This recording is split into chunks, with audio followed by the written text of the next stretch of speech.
Ang mga matang umiibig, Chapter 14. Makalipas ang halikan, mga salita, at pag-amin ng damdamin, muling nagbago ang ihip ng hangin sa pagitan ni Nakara at Elena.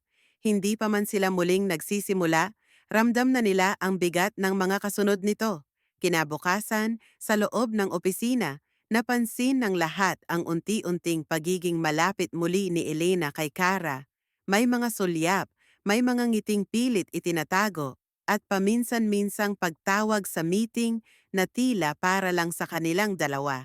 Ngunit sa likod ng bawat tingin ni Kara, may kasamang pag-aabang.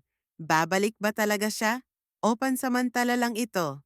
Ang tahimik na paninindigan ni Lucas. Sa di kalayuan, nakamasid lang si Lucas. Hindi siya nagsasalita, hindi rin siya nagagalit, ngunit ang mga mata niya ay puno ng sakit.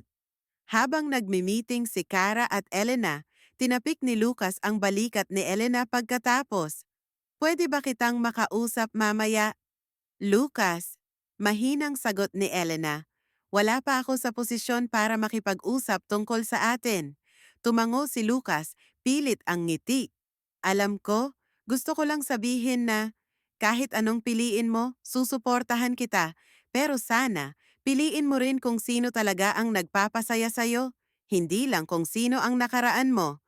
Pagsubok sa katapatan gabi na, pauwi na si Elena nang sundan siya ni Kara sa parking lot.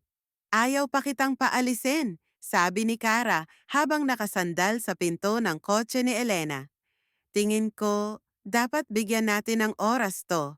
Hindi pwedeng bigla-bigla, Kara." Sagot ni Elena. "Takot ka bang piliin ako?"